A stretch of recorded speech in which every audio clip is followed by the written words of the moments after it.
sampai kepada baginda Nabi Muhammad sallallahu alaihi wasallam. Auladi wa banati yang dimuliakan oleh Allah Subhanahu wa taala. Kemudian beliau Sayyid Muhammad bin Ali Al-Maliki ini telah dipanggil oleh Allah Subhanahu wa taala tepat pada malam 15 Ramadan tahun 2004, persis pada waktu itu tanggal malam 15 Ramadan.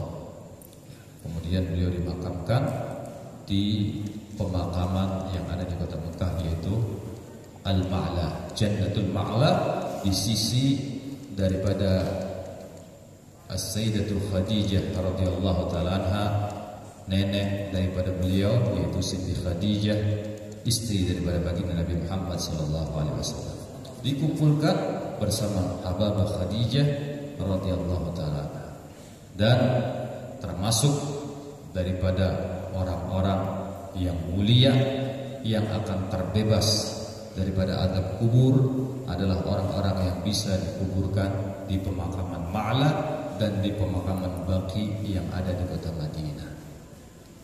Ini bukan orang sembarangan.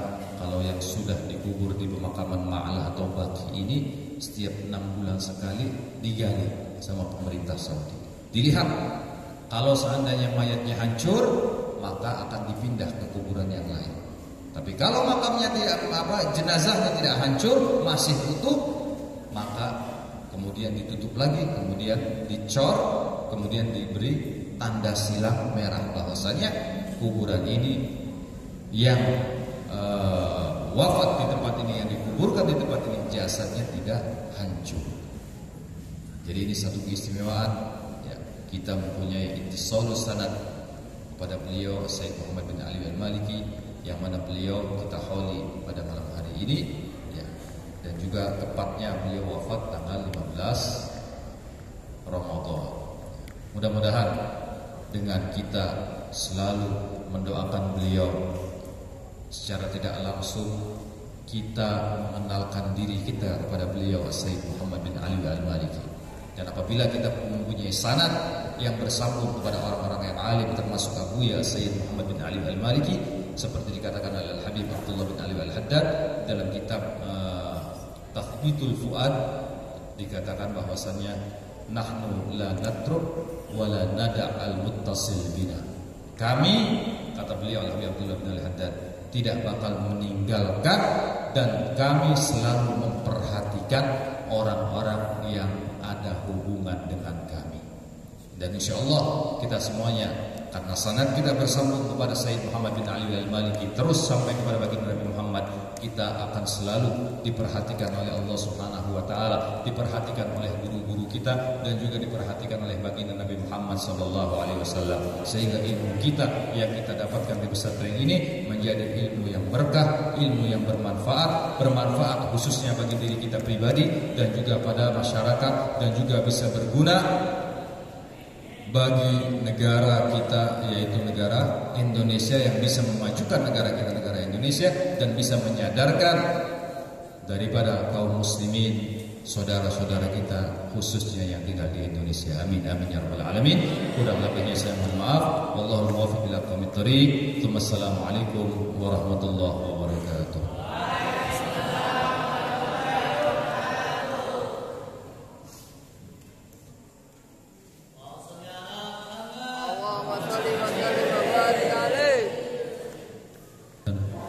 Assalamualaikum warahmatullahi wabarakatuh.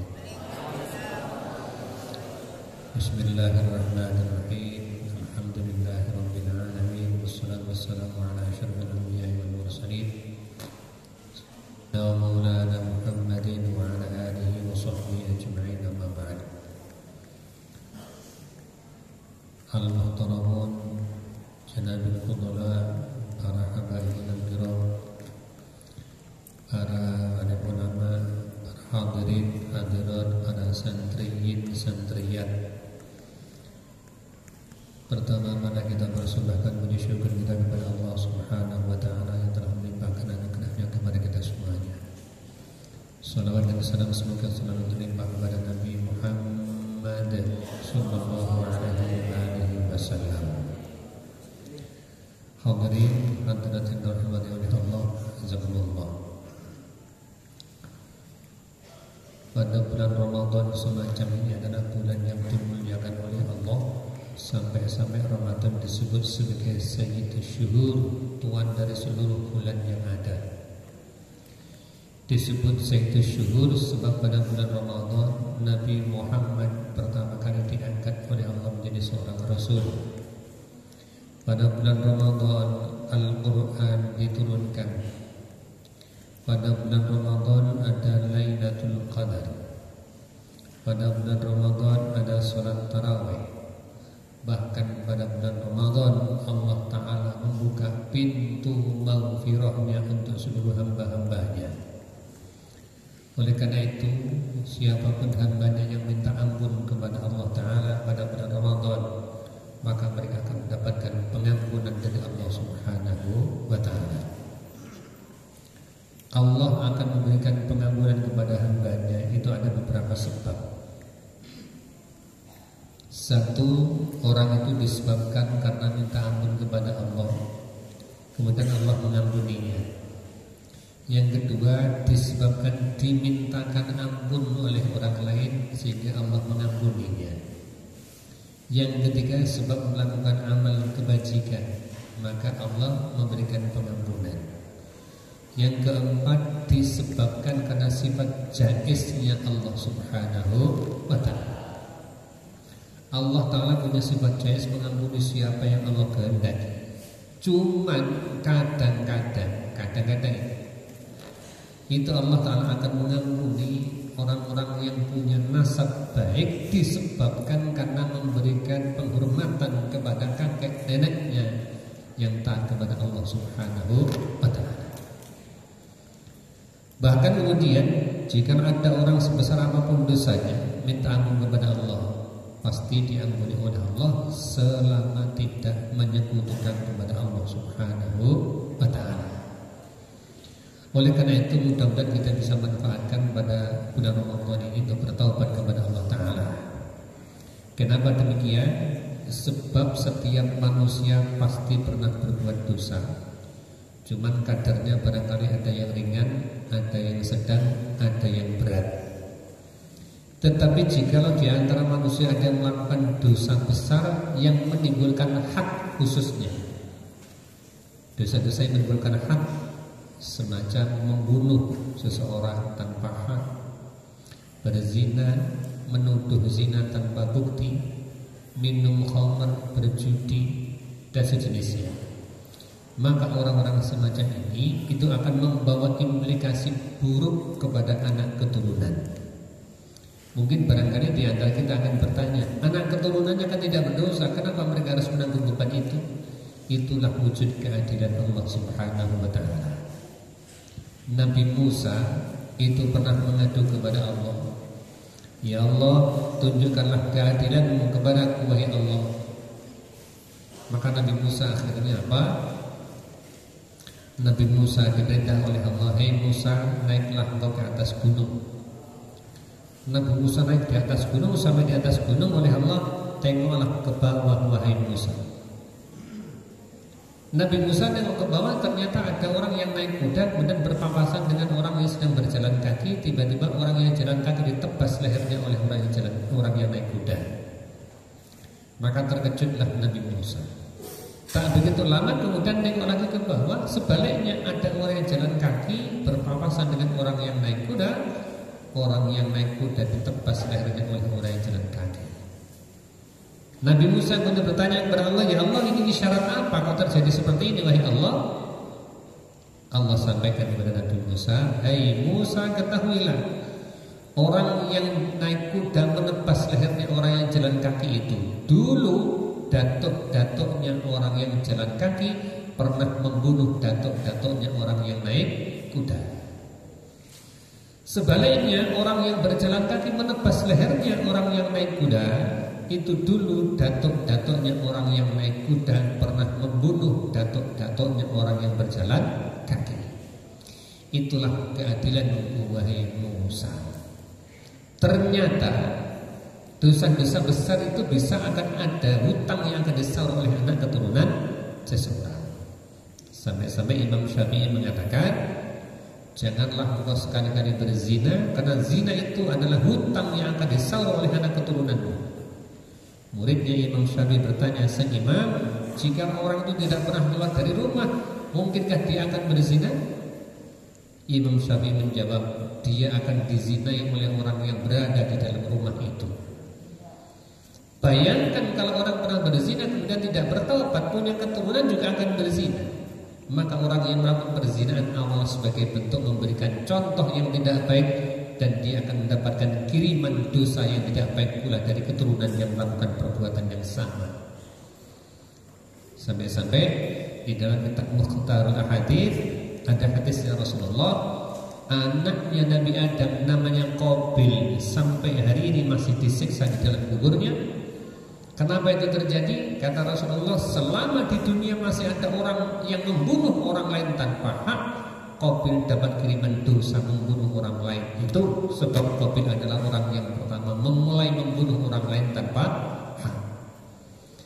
Oleh karena itu maka kemudian dosa-dosa semacam ini membawa implikasi yang tidak baik kepada anak keturunannya. Tetapi ini semua akan terputus mata rantai kepada anak keturunan jikalau ditutup dengan taubatan nasuha. Untuk menutup ini semua adalah dengan taubatan nasuha. Oleh karena itu Syekh Abu Bakar Sato di dalam Kifayatul Atqiyah beliau menulis bahwa seseorang yang bertaubat dengan taubatan nasuha syaratnya ada 3. 1, menyesal, tidak ingin terhadap perbuatan yang telah dilakukannya. 2, tidak ingin mengulang kembali. Ingin mengulang saja tidak ada, apalagi mengulang kembali. Ingin saja tidak ada.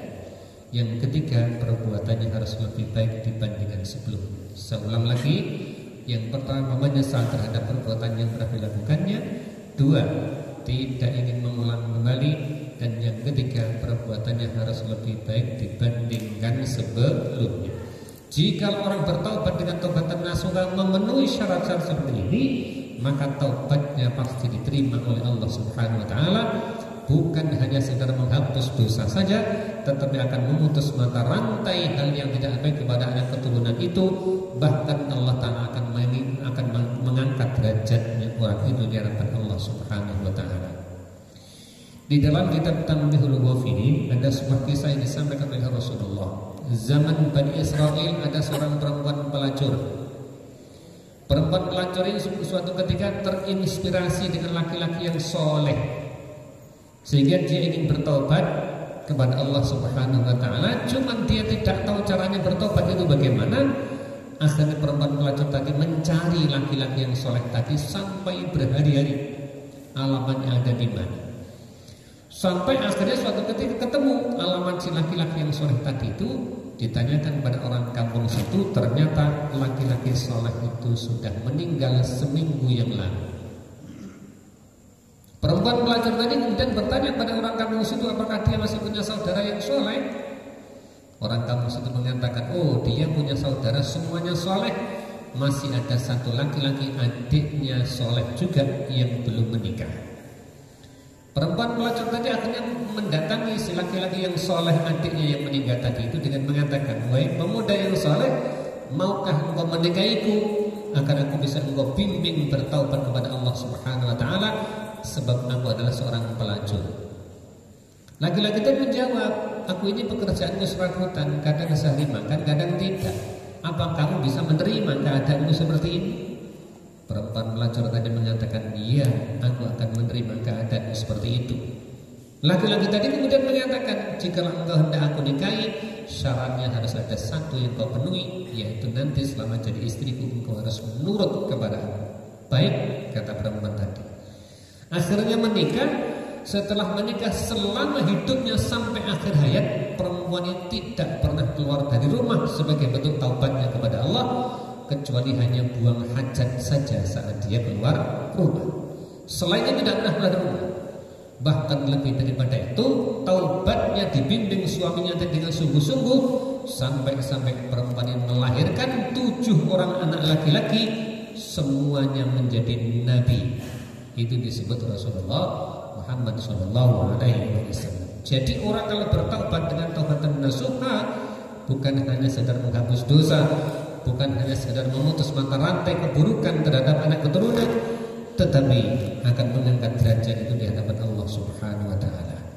Toh kalau misalkan di antara kita tidak ada yang pernah melakukan perbuatan dosa besar, mungkin barangkali kita perlu mentaubati kemungkinan ada perbuatan dosa besar yang pernah dilakukan oleh orang tua kita, kakek nenek kita, datuk kita barangkali. Maka semuanya kita putus mata rantainya dengan taubatan nasuha, mompong itu ada pada bulan Ramadan. Hadirin hadirat azakumullah, taubat semacam inilah yang disenangi oleh Allah Subhanahu wa taala. Sampai-sampai para ulama tasawuf mengatakan orang yang pernah berbuat dosa kemudian bertaubat itu lebih disenangi oleh Allah dibandingkan orang yang tidak pernah berbuat dosa kemudian tidak mau bertaubat. Kenapa bisa begitu? Kalau orang pernah berbuat dosa kemudian taubat, berarti dia mengakui kesalahan yang pernah ia lakukannya, kemudian kembali kepada jalan yang diridhoi oleh Allah dengan cara bertaubat. Tetapi kalau ada orang yang tidak pernah berbuat dosa, kemudian ia tidak bertaubat, padahal ketika dia merasa dirinya tidak pernah berbuat dosa, saat itu dia sedang berdosa. Bayangkan kalau dia tidak mau bertobat kepada Allah Subhanahu wa taala. Hadirin hadirat azakumullah, orang-orang semacam itulah yang dicintai oleh Allah Subhanahu wa taala. Sampai ketika kita sedang tarawih pada bulan Ramadan, ada ucapan yang kita baca, Allahumma innaka afuwun tuhibbul afwa fa'fu 'anna ya karim. Allah itu senangannya memberikan pengampunan kepada siapa yang minta ampun kepadanya. Allahumma wahai Allah, innaka sesungguhnya engkau adalah afuwun, zat yang memberikan maaf. Tuhibbul afwa, engkau menyukai pemberian maaf. Jadi Allah itu senang memberikan maaf kepada hamba-hambanya. Fa'fu 'anna ya karim, maka ampunilah kami wahai Allah zat yang maha mulia. Dan ternyata Allah itu memiliki sifat senang memaafkan pada hambanya. Oleh karena itulah ketika ada hambanya yang beristighfar, ketika ada hambanya yang bertaubat kepada Allah, maka itu akan disambut oleh Allah Subhanahu wa ta'ala. Ketika kemudian ada orang yang tidak ingin bertaubat, merasa dirinya tidak berdosa, merasa tidak berdosa saja, sesungguhnya saja sedang mendatangkan dosa. Oleh karena itulah kita pada bulan Ramadan ini mudah-mudahan nanti mendapatkan Lailatul Qadar, dan kemudian kita ditaubati oleh Allah Subhanahu wa taala, dan kita juga mentaubati orang-orang yang dahulu telah mendahului kita dari kakek nenek moyang kita. Demikian pula kita berharap anak keturunan kita sampai hari kiamat menjadi orang sholihin dan sholihat semuanya. Hadirin hadirat rahimakumullah, di dalam Ramadan ada yang istimewa, yaitu ada namanya Lailatul Qadar. Lailatul Qadar itu hanya turun untuk umat Nabi Muhammad, yang tidak ada untuk umat nabi-nabi sebelum Nabi Muhammad sallallahu alaihi wasallam. Maka kalau kita berada pada posisi sebagai umat Nabi Muhammad, artinya kita menjadi umat yang dipilih oleh Allah Subhanahu wa taala. Kita menjadi umat Nabi Muhammad adalah umat pilihan. Umat Nabi lain saja tidak hanya seperti umat Nabi Muhammad. Umat Nabi Musa sholatnya sehari semalam 50 waktu. Kita cuma 5 waktu, dan itu sebanding dengan 50 waktu untuk umat Nabi dulu. Umat Nabi Musa kalau ingin bertaubat disuruh bunuh diri. Dan kita umat Nabi Muhammad kalau ingin bertaubat cukup memenuhi syarat 3 tadi itu: menyesal, tak ingin mengulang kembali perbuatannya, lebih baik dibandingkan sebelumnya. Selesai sudah. Dan itu betapa mudahnya menjadi umat Nabi Muhammad. Bahkan juga ada salawat untuk Nabi Muhammad sallallahu alaihi wasallam. Lailatul Qadar itu adalah malam yang penuh dengan keberkahan, malam yang dimuliakan oleh Allah. Seseorang yang melakukan ibadah pada saat itu kok bertepatan dengan Lailatul Qadar, itu lebih baik dibandingkan ibadah 1000 bulan. Dan Nabi Muhammad memberikan contoh untuk mendapatkan Lailatul Qadar. 10 malam terakhir membangunkan seluruh istrinya untuk diajak iktikaf di masjid.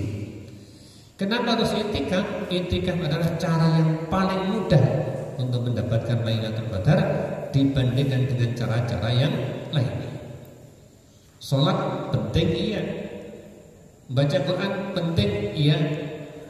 Tetapi kalau baca Quran dan sholat lama-lama capek, kalau berhenti capek akibat berhenti, begitu istirahat sebentar Lailatul Qadar lewat, kita nggak dapat itu, tidak dapat Lailatul Qadar.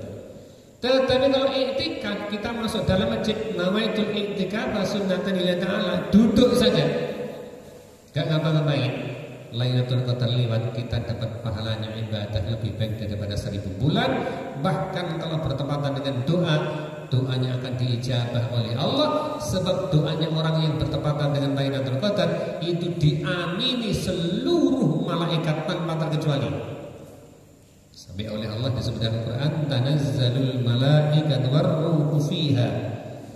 Seluruh malaikat yang ada di langit turun ke bumi, bahkan warruhu fiha. Ar-ruh di dalam tafsir disebut ayat Jibril, yaitu malaikat Jibril. Malaikat Jibril ikut dalam rombongan itu dan turun ke bumi ini untuk apa? Mengamini doanya orang yang berdoa pada bertepatan saat Lailatul Qadar. Lalu tanda-tandanya apa? Tidak disebut oleh Nabi Muhammad. Cuman ketika setelah terjadi Lailatul Qadar, pagi harinya kata Rasulullah terbit matahari itu terang namun tidak panas. Kenapa kok tidak panas? Sebab masih terhalang cahayanya oleh para malaikat yang semalam itu berada di bumi. Saat itu malaikat berebut untuk kembali ke langit lagi. Nah, itu Lailatul Qadar. Oleh karena itulah Nabi Muhammad perintahkan, ajarkan untuk kita untuk mencari dan memburu Lailatul Qadar, jangan sampai lolos. Tetapi Rasulullah kadang-kadang diberikan isyarat oleh Allah. Nabi Muhammad pernah suatu ketika diberikan isyarat oleh Allah. Nabi Muhammad menyatakan, aku pernah bermimpi, diberitahu oleh Allah, nanti kalau aku sedang sholat dan kemudian aku ketetesan air saat hujan deras, saat itulah Lailatul Qadar turun. Dan ternyata benar, suatu ketika Nabi Muhammad masuk dalam masjid sholat, ketika sedang sholat tiba-tiba hujan deras. Pas tempat sholatnya Rasulullah ada yang bocor, netes air yang mengenai Rasulullah. Seusai salam Rasulullah mengatakan pada para sahabat, sekarang saatnya Lailatul Qadar, seperti diisyaratkan oleh Allah kepada aku lewat mimpi. Itu Rasulullah mengatakan. Maka kemudian para sahabat berbondong-bondong langsung berdoa kepada Allah Subhanahu wa ta'ala. Yang kedua, di dalam hadis Rasulullah pernah menyebut nanti Lailatul Qadar turun tanggal 27. Itu pernah disebut oleh Rasulullah. Apakah setiap tahun mesti tanggal 27? Tidak. Di dalam kitab karangan Said Alwi Al-Maliki tentang Ulumut Tafasir, beliau mengatakan bahwa Lailatul Qadar itu turun pertama kali tanggal 17 Ramadan. Tetapi tahun kedua, tahun berikutnya dan seterusnya itu adalah malam-malam ganjil pada 10 malam terakhir di bulan Ramadan. Pada malam-malam inilah kita diperintahkan untuk mencari Lailatul Qadar. Apalagi tahun ini adalah harinya permulaan puasa, umat Islam tidak ada yang berbeda. Biasanya kan terjadi perbedaan, satu Senin, satu Selasa, satu Rabu. Tahun ini alhamdulillah bareng. Insya Allah Lailatul Qadarnya juga bareng. Ini Lailatul Qadar. Hadirin hadirat azakumullah. Seterusnya adalah Nabi Muhammad SAW tidak memberikan gambaran yang pasti Lailatul Qadar itu turun kapan. Tetapi para ulama pernah menandai ada tanda-tanda akan datangnya Lailatul Qadar. Di antaranya Imam Abdul Hasan Asy-Syadzili. Imam Abdul Hasan Asy-Syadzili beliau mengatakan sejak umur 15 tahun sampai akhir hayat setiap tahun mendapatkan Lailatul Qadar terus. Bayangkan Imam Abdul Hasan tiap tahun mendapatkan Lailatul Qadar. Ibnu Ghazali juga demikian. Tak kalah dengan Imam Abdul Hasan Asy-Syadzili, juga terlalu sering dan hampir setiap tahun mendapatkan Lailatul Qadar. Karena saking seringnya mendapatkan Lailatul Qadar, akhirnya mereka menandainya. Ditandai dari apa? Sampai dia mengetahui Lailatul Qadar nanti hari apa dan terjadinya. Itu dilihat dari awalnya Ramadan. Maka di dalam kitab I'anatul Talibin Syarahnya Fathul Mu'in itu dikatakan salah satunya adalah jikalau Ramadan diawali dengan pada hari Selasa, insya Allah jatuhnya tanggal 27. Lu sekarang ini Ramadan tanggal hari Selasa. hari Selasa, mudah-mudahan nanti tanggal 27. Tetapi itu pun juga belum pasti. Allah Ta'ala bisa juga akan merubah menjadi malam tanggal 21 semacam malam ini. Sebab Allah punya sifat jaiz, bisa merubah apa saja tanpa harus minta persetujuan kepada manusia siapapun. Ini adalah sifat jaiz dari Allah Subhanahu wa Ta'ala. Mudah-mudahan kita semuanya mendapatkan Lailatul Qadar yang diberi oleh Allah Subhanahu wa Ta'ala untuk kita semuanya. Yang ketiga, Al-Qur'anul Karim itu diturunkan oleh Allah pada bulan Ramadan. Al-Quran adalah benar-benar kalamullahil azim, firmannya Allah. Firmannya Allah, bukan karangan Nabi Muhammad SAW. Sampai Allah menyebut hanya Al-Quran lah yang dipelihara oleh Allah dan disucikan oleh Allah. Tak ada satupun orang yang bisa memalsukan Al-Quran. Inna nahnu nazzalna dzikra wa inna lahu lahafidun. Aku adalah yang menurunkan az-zikra Al-Quran dan akulah yang memelihara Al-Quranul Karim. Maka acaranya bagaimana Allah memelihara Al-Quran? Dari tangan-tangan jahil para manusia hendak memalsukan Al-Quran, Allah menjadikan umat Islam hafal Quran itu sangat banyak di berbagai belahan dunia ini. Sampai anak-anak pun juga banyak yang hafal Quran. Meskipun toh anak-anak yang hafal Quran itu disebut dalam riwayat salah satu tanda akan datangnya hari kiamat. Kalau sudah banyak anak-anak kecil hafal Quran, mereka tidak tahu maksudnya menghafalkan Quran itu apa. Seperti burung yang berkicau, disuruh tuannya berkicau, dia akan berkicau, tetapi tidak ngerti maksudnya berkicau itu apa. Itu akan datangnya hari kiamat salah satu tanda. Tetapi manfaatnya apa? Ini salah satu tanda untuk memelihara kesucian dan kemurnian Al-Quranul Karim. Maka sudah kesekian kali Al-Quran dipalsukan oleh orang dan selalu ketahuan. Kenapa demikian? Sebab banyaknya orang-orang yang hafal Quran. Oleh karena itulah kalau kita ingin mempelajari Al-Quran, bahkan bukan hanya Al-Quran, keilmuan apapun, semuanya harus ada sanad sampai Nabi Muhammad SAW. Ini semua adalah dalam rangka memelihara kita dari ketergelinciran di tengah jalan. Kalau kita sampai tidak ada sanad yang muttasil atau bersambung sampai Nabi Muhammad SAW. Lalu Al-Quran diturunkan pada bulan Ramadan itu memiliki maziyah, memiliki keistimewaan. Keistimewaannya apa? Al-Quran itu penuh dengan keilmuan dan bisa dikaji dari berbagai disiplin. Ilmu apa saja? Ilmu matematika ada, ilmu sosiologi ada, ilmu antropologi ada, ilmu budaya ada, ilmu politik. Ilmu apa saja di dalam Al-Quran ada. Maka oleh karena itu para ulama kemudian mengembangkan kandungan-kandungan Al-Quran melalui tafsir-tafsir yang mu'tabar. Sampai-sampai untuk pengobatan pun juga ada dari Al-Quranul Karim. Zaman Nabi Muhammad SAW, suatu ketika ada rombongan sahabat sedang melewati sebuah perkampungan.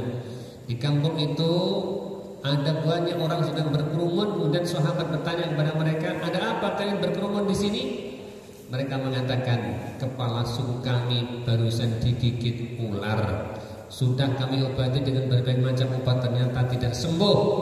Sahabat lalu kemudian menawarkan kepada mereka, maukah kami obati, tetapi dengan syarat kalau sembuh kami minta ongkos. Kemudian mereka mengatakan, penduduk kampung itu, baik, kami akan berikan ongkos kepada kalian berupa beberapa ekor kambing jika bisa ngobatin kepala suku kami langsung sembuh dari sakit digigit ular. Spontan sahabat tadi langsung bacakan suratul Fatihah. Maka kemudian kepala sukunya digigit ular tadi langsung diberikan kesembuhan oleh Allah. Kenapa kok begitu? Sebab Rasulullah mengatakan al-Fatihatu lima quri'at lah. Fatihah itu tergantung niat orang yang membacanya. Maka setelahnya itu kemudian sahabat setelah mengobati sembuh, akhirnya mendapatkan hadiah beberapa ekor kambing, kemudian dibawa pulang. Sesampainya di tengah jalan, sahabat yang lain mengatakan, enaknya kambing ini yang satu kita sembelih di jalan dan kita makan. Sahabat yang lain mengatakan, jangan dulu, kita bawa dulu kambing ini ke hadapan Rasulullah. Apa boleh kita ngobatin orang kemudian kita minta ongkos kepada orang kita obati ini? Jangan-jangan kita tidak benar. Yuk kita tanyakan dulu kepada Rasulullah. Sampai di Madinah ketemu Rasulullah dan kemudian para sahabat melaporkan, ya Rasul, kami tadi ngobatin kepala suku yang digigit ular. Saya bacakan suratul Fatihah dan diberikan kesempatan oleh Allah. Kami mau mengobati kalau diberikan ongkos berupa beberapa ekor kambing ya Rasul. Bolehkah aku memakan beberapa ekor kambing ini? Rasulullah menjawab, kamu kok tahu baca suratul Fatihah itu adalah sebagai surat penyembuh? Sahabat mengatakan Al-Fatihatu liman quri adalah sebagaimana yang kau katakan. Engkau pernah mengatakan Fatihah itu tergantung niat orang yang bacanya ya Rasul. Aku tadi punya niatan untuk mengobati orang yang sedang digigit ular, kemudian diberikan kesempatan oleh Allah. Kata Rasulullah, kalau memang begitu, maka aku pun juga punya hak untuk ikut makan daging kambing ini pula. Artinya diperbolehkan. Jadi ngobatin orang minta ongkos itu boleh asalkan sembuh dulu. Sembuh dulu baru minta ongkos. Kalau menggunakan ayat-ayat Quran. Kalau nggak sembuh jangan minta ongkos dulu. Itu akibat dari peristiwa yang dialami oleh para sahabat tadi. Itu Al-Quran. Bahkan zaman Khalifah Umar bin Khattab radhiyallahu ta'ala, Sayyidina Umar pernah mendapatkan surat dari Raja Romawi. Raja Romawi kirim surat kepada Umar bin Khattab. Isi suratnya apa? Wahai Umar, aku mengalami sakit migrain, sakit kepala sebelah. Kirimkanlah dokter terbaik kepresidenanmu ke Romawi. Ternyata oleh Umar bin Khattab tidak dikirim seorang dokter. Umar bin Khattab malah mengirim sebuah kopiah yang di dalamnya ditulis dengan tulisan Bismillahirrahmanirrahim. Setelahnya itu apa yang terjadi? Umar mengutus 2 orang kurir untuk mengantarkan kopiah tadi sampai ke negeri Romawi. Sampai di Romawi sana, kopiah tadi diserahkan kepada Raja Romawi. Raja Romawi marah yang luar biasa dengan mengatakan, apa Umar bin Khattab tidak bisa membaca tulisanku, maksudnya apa? Aku ingin dikirimkan dokter terbaiknya, bukan dikirimin kopiah. Sekarang malah dikirimin sebuah kopiah. 2 orang kurir yang diutus oleh Sayyidina Umar menjelaskan, Umar bin Khattab itu memerintahkan kami untuk menjelaskan kepada baginda Raja Romawi bahwa ini kopiah adalah sunyi untuk obat sakit kepala sebelah engkau. Barangkali kalau dipakai bisa diberikan kesembuhan oleh Allah Subhanahu wa ta'ala. Silahkan dicoba dulu. Akhirnya mahkotanya Raja Romawi dicopot, kopiah kiriman dari Sayyidina Umar dipakai. Begitu dipakai, seketika langsung diberikan kesembuhan oleh Allah. Begitu sembuh, dia heran, ini kopiah apa ini? Akhirnya dicopot lagi. Begitu dicopot, sakit lagi. Begitu sakit kepalanya, dipakai lagi, sembuh lagi. Begitu sembuh, dicopot lagi. Begitu sakit, dipakai lagi dan sembuh lagi. Akhirnya Raja Romawi tertawa terbahak-bahak. Ini kopiah apa kok ada seperti ini? Menyuruh ajudan-ajudannya untuk melihat di dalamnya ada apa. Ternyata di dalamnya ada tulisan Bismillahirrahmanirrahim. Setelah diberikan penjelasan apa ini oleh 2 orang kurir tadi tentang Bismillahirrahmanirrahim, Raja Romawi seketika itu masuk Islam. Maka dalam sejarah Romawi pernah dipegang oleh raja yang beragama Islam 2 kali, zaman Umar bin Khattab dan setelahnya itu. Begitu generasi kedua kembali ke agama semula sampai sekarang ini. Itu Raja Romawi. Kemudian yang berikutnya adalah Abdullah bin Umar, anaknya Sayyidina Umar, itu salah satu ulamanya sahabat. Suatu ketika punya anak kecil, anaknya sedang sakit panas, oleh Abdullah bin Umar kemudian dituliskan beberapa ayat Quran, dilipat-lipat tulisannya, kemudian digantungkan, dikalungkan di leher anaknya dan diberikan kesembuhan oleh Allah. Para sahabat bertanya kepada Abdullah bin Umar, "Hei Abdullah bin Umar, apakah ini bukan termasuk tamimah atau tiwalah yang dilarang oleh Rasulullah?" Abdullah bin Umar mengatakan, tidak, ini adalah ayat-ayat Quran. Aku berharap mendapatkan barokahnya Al-Quran. Allah Ta'ala akan berikan kesembuhan kepada anakku. Yang dilarang Rasulullah adalah tiwalahnya seperti yang digunakan oleh orang-orang Yahudi. Tetapi ini menggunakan ayat-ayat Quran yang tidak dilarang oleh Rasulullah Muhammad sallallahu alaihi wasallam. Itu Al-Quran. Maziyahnya di dalamnya luar biasa banyaknya, sampai keilmuan apapun ada di dalam Al-Quran Karim. Itu turunnya juga pada bulan Ramadan. Mudah-mudahan kita mendapatkan berkahnya Al-Quran Karim, sehingga nanti ketika di hari kiamat kita mendapatkan syafaatnya Al-Quran. Amin Allahumma amin. Sampai-sampai Rasulullah pernah menyatakan, man istama'a ila ayatin min kitabillahi azza wa jalla kanat lahu syafa'atun yaumal qiyamah. Hadis ini dari sisi redaksi kurang sahih, ya, karena menggunakan ila. Man istama'a ila ayatin, barang siapa yang berupaya, istama' faedahnya ditolak, barang siapa yang berupaya mendengarkan kepada sebuah ayat. Ini gara-gara ini menjadi kurang sahih. Tapi kalau misalkan redaksinya man istama'a ayatan tanpa menggunakan ila, langsung sahih. Kenapa begitu? Sebab waqaddimil akhassa bittisali waqaddiman ma syi'ta bittisali, kata Ibnu Alfiyah. Baik, kalau masih menggunakan dhamir muttasil bisa, kenapa harus menggunakan dhamir yang munfasil dan seterusnya? Man istama'a ila ayatin min kitabillahi azza wa jalla kanat lahu syafa'ah yaumil qiyamah. Kata Rasulullah, siapa orang yang berupaya untuk mendengarkan ayat Al-Quran, maka wajib baginya mendapatkan syafaat di Al-Quran nanti di hari kiamat. Syafaatnya Al-Quran itu beda dengan syafaat-syafaat yang lain. Kalau ada orang yang senang baca Al-Quran dan cara bacanya benar dan penuh dengan penghormatan terhadap Al-Quran Al-Karim, nanti karena di akhirat orang ini mengalami masalah, kok oleh Allah akan dikirim masuk ke neraka, maka Al-Quran akan mencegat orang itu di depan pintunya neraka dan melarang orang itu untuk masuk ke dalam neraka. Itu caranya syafaatnya Al-Quran diberikan kepada orang yang baca Al-Quran Karim. Oleh karena itulah maka kemudian setiap Ramadan paling tidak hendaknya kita memperbanyak membaca Al-Quran. Bahkan Nabi Muhammad tiap Ramadan selalu mentahfihkan bacaan Al-Qur'annya kepada malaikat Jibril. Karena Nabi Muhammad tiap tahun tiap Ramadan mentahfihkan bacaan kepada malaikat Jibril, kita juga sebenarnya kepingin mentahfihkan kepada malaikat Jibril. Cuman kita tidak kenal malaikat Jibril, yang kita kenal kawan kita, sehingga kita keterusan minta disimak oleh kawan-kawan kita.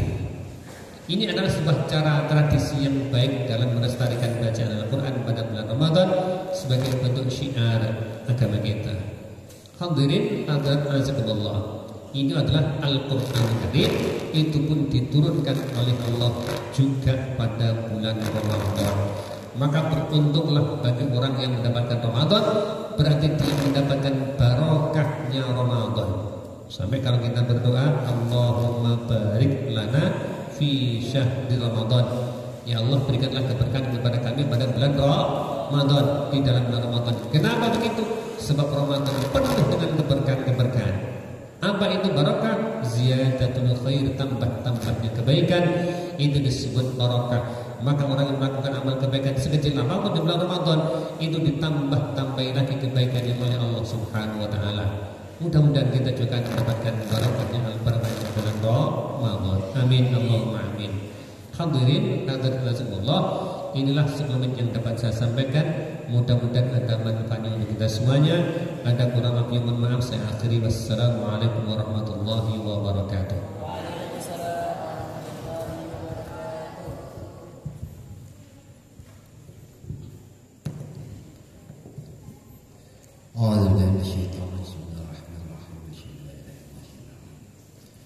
Bismillahirrahmanirrahim. Hamdan wa afwaka fi mazidah. Ya Rabbana lakal hamdu kama yanbaghi li jalali wajhika sultan. Subhanaka la ilaha illa anta. Balakal hamdu hatta tarda. Walakal hamdu idza radit. Walakal hamdu ba'da ridha. Alhamdulillahi rabbil alamin. Allahumma shalli ala sayyidina Muhammadin fil awwalin wa salli wa sallim ala sayyidina Muhammadin fil akhirin wa salli wa sallim ala sayyidina Muhammad fi kulli waqtin wa hin wa salli wa sallim ala sayyidina Muhammadin fil bala'il a'la ila yaumiddin wa salli wa sallim ala sayyidina Muhammadin hatta tarshal ardu man 'alayha wa anta khairul warisin. اللهم نستغفرك ونستغفرك أيامنا وعبدنا وأنفسنا وأموالنا وأهلنا وكل شيء لنا. اللهم فتنا ويوفيك نافك وأمانك وإيادك ولوالك من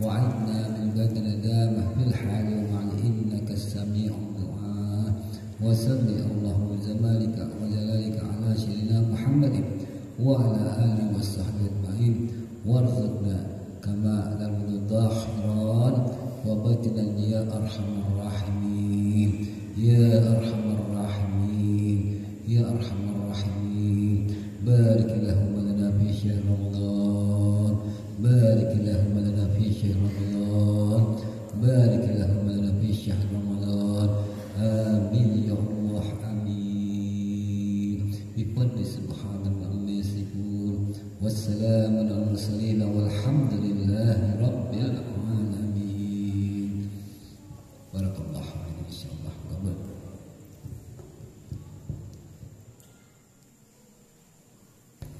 Alhamdulillah, majelis qaul malam 21 telah selesai dengan diakhiri doa penutup majelis oleh Habib Syekh. Mudah-mudahan apa yang kita lakukan mendapatkan berkah dari Allah Subhanahu wa taala. Yang hadir, yang menghormat qaulnya Abu Yazid Muhammad bin Abi Al-Maliki Al-Hasani dan juga Romo Kiai Abdullah Faqih, mudah-mudahan kita semuanya dikumpulkan dengan beliau-beliau yang kita kholi pada malam hari ini, dan juga sebagaimana doa daripada Romo Kiai Mas Bukhid, mudah-mudahan kita semuanya juga nantinya dikumpulkan dengan Abu Ya Sayyid Maliki Al-Hasani. Ini saja dari kami, mari kita sama-sama tetap dengan doa kifaratul majlis. Subhanakallahumma wa bihamdika asyhadu an la ilaha illa anta astaghfiruka wa atubu ilaik. Dan bagi santri-santri yang mau melihat virtual haul Pondok Pusat, insyaallah malam ini masih pidato atau ceramah agamanya Habib Umar Mutahhar. Boleh mengikutinya biasanya sampai jam 1 haul di Pondok Pusat. Terima kasih.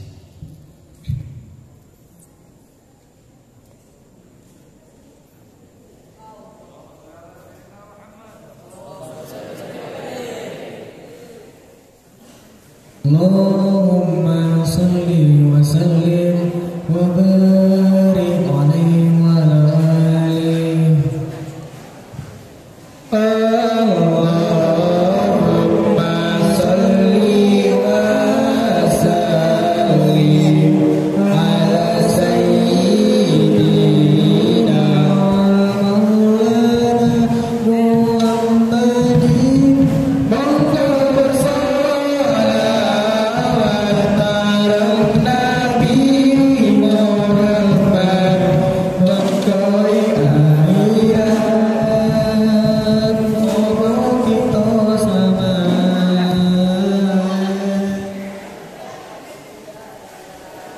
Bagi Bapak Ibu ada santri yang mengikuti haul pada malam hari ini, boleh langsung bawa